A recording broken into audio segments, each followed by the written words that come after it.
Hi, I'm John Stevenson, and we're going to be looking at Proverbs about speech, about things that you say, in our continuing study of the poetic books of the Old Testament. Proverbs chapter 11, beginning in verse 11, there's a series of Proverbs dealing with things that you say. Notice chapter 11, verse 11, by the blessing of the upright a city is exalted, but by the mouth of the wicked it is torn down. A blessing is something you say. The mouth of the wicked, in other words, he's not because he's eating, because he's saying things. A city can rise and it can fall. Politics can rise and fall on the basis of what you say. So it behooves both leaders and people to watch the things that they say, because that affects things. Verse 12, he who despises his neighbor lacks sense, but a man of understanding keeps silent. Notice the first part of that, you might have thought, well, despising the neighbor, that doesn't have anything to do with speech. But the second line brings back this speech idea. A man of understanding keeps silent. And so, no matter how you feel about somebody, sometimes it's good to keep that to yourself. To keep to yourself your opinions, especially if they're negative toward others. Verse 13, and this is just the next verse, is part of this chain of Proverbs about speech. He who goes about as a talebearer reveals secrets, but he who is trustworthy conceals a matter. There's a time to speak, but there's also a time to be quiet. And a talebearer, somebody who was told something and it was supposed to be a secret, but they're out blabbing it. That's not a good thing. That's not considered, by contrast, the trustworthy one. Verse 14, still another proverb having to do with speech, just speech in general. Where there is no guidance, the people fall, but in abundance of counselors, there is victory. Sometimes it pays to get more than one opinion before you go forward with an action. Not that you have to take those opinions, but it's good to hear the other side. Now we move to a different chain of Proverbs. This is Proverbs chapter 26, beginning in verse 17. Like one who takes a dog by the ears. Now, and remember, they didn't have pet dogs back then, so dogs are not pets. Dogs are wild animals. In other words, they're out to bite you. Like one who takes a dog by the ears is he who passes by and meddles with strife not belonging to him. Don't go pulling the ears of something that's not yours. If it's not your dog, you're going to get bitten by it. So watch that into which you enter.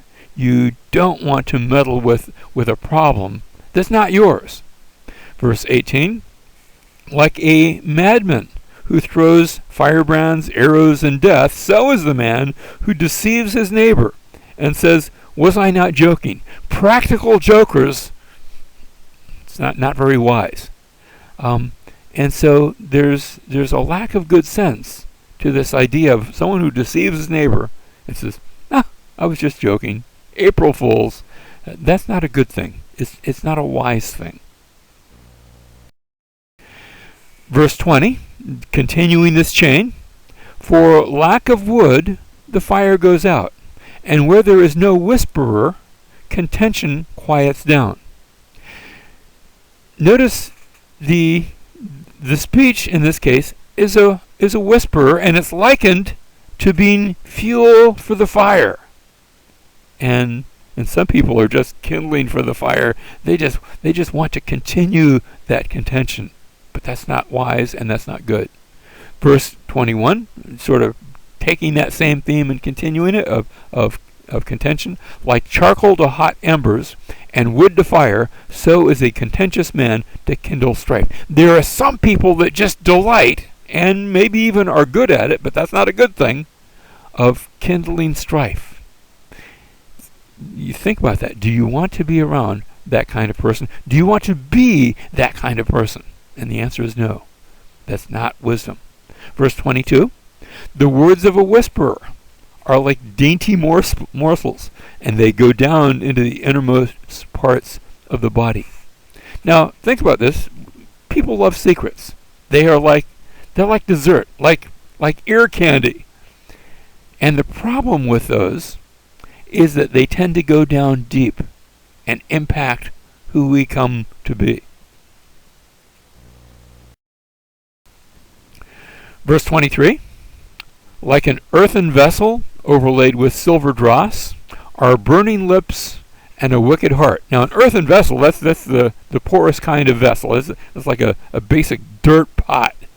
And yet you put a coating of silver on it. And it hasn't changed what it is.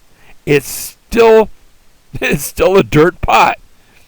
And that's what burning lips and a wicked heart are like. You can have somebody that speaks so sweetly, but a wicked heart, he's just covering it up.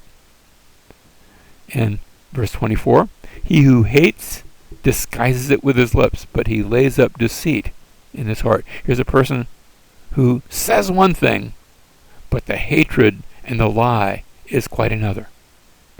Verse 25, continuing the same thought, actually this chain of Proverbs, when he speaks, when that one who hates and so on, when he speaks graciously, do not believe him, for there are 7 abominations in his heart. You know somebody who has a tendency to say one thing and do another? Don't believe what he says, because there's evil that's being hidden by those gracious words.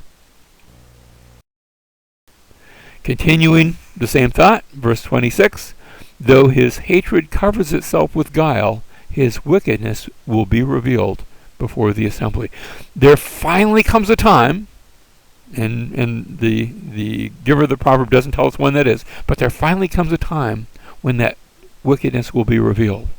When, though there have been lies and deceit, it's going to come out in the open. Verse 27, he who digs a pit will fall into it, and he who rolls a stone, it will come back on him. And I think that's connected both before and after still to the things that you say and do.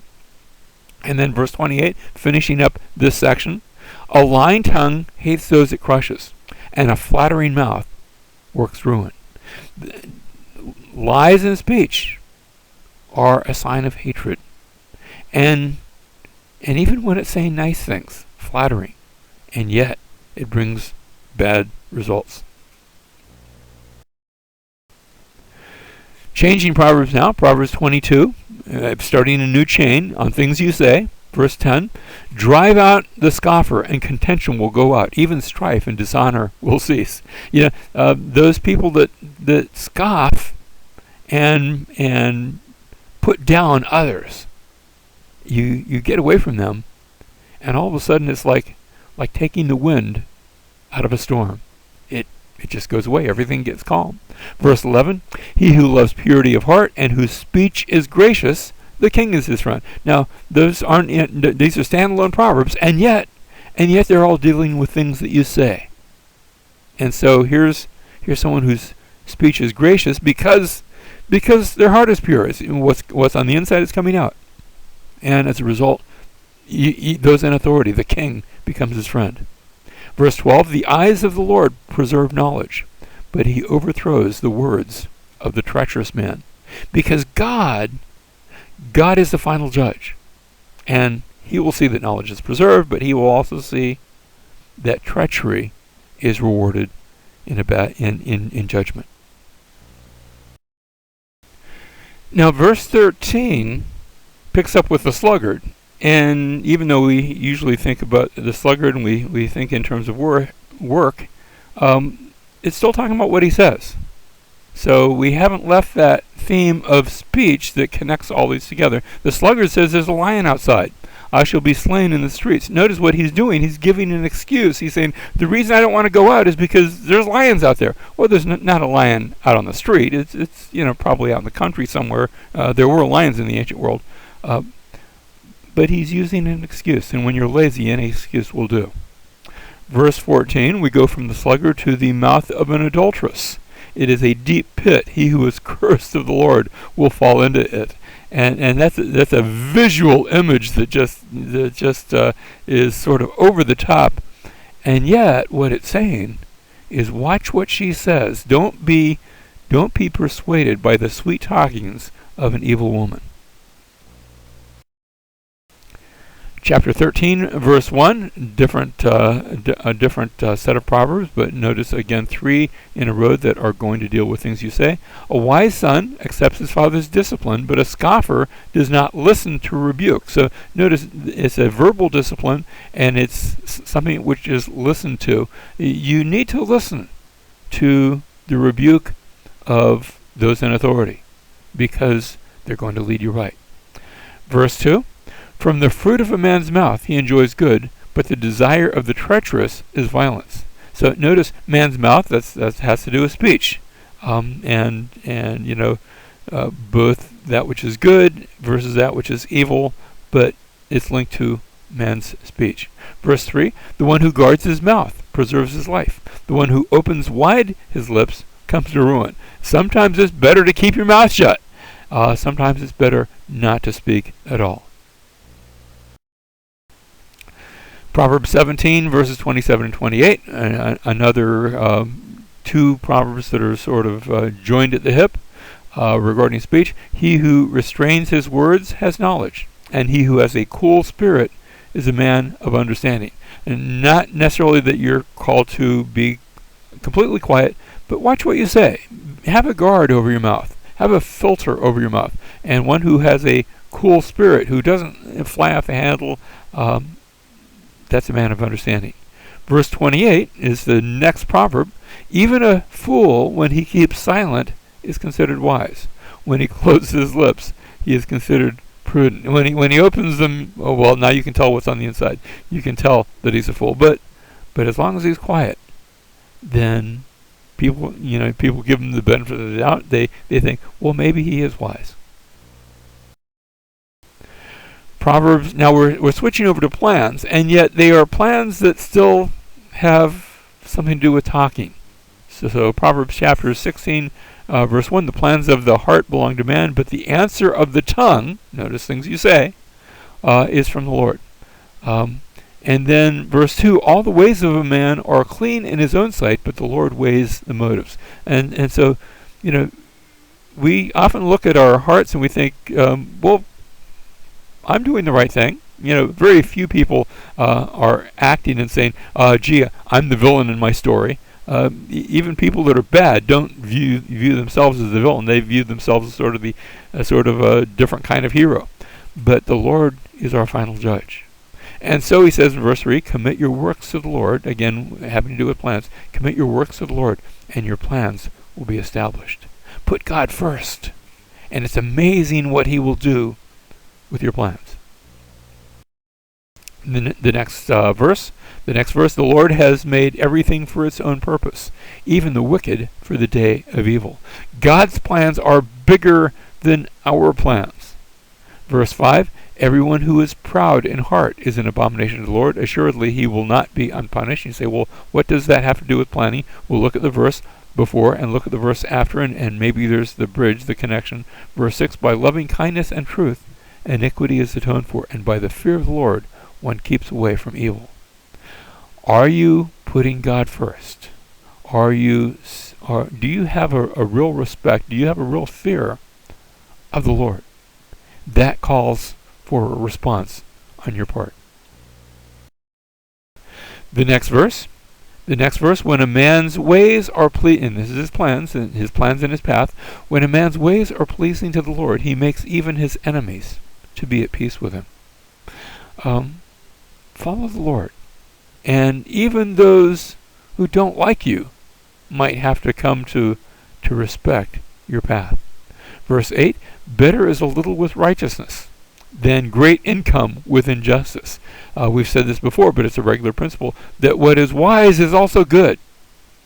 And so a little with righteousness is better than great income with injustice. Verse 9, continuing with that plan theme, the mind of man plans his ways, but the Lord directs his steps. You might have all sorts of plans, but God has his plans, and his plans are bigger than yours.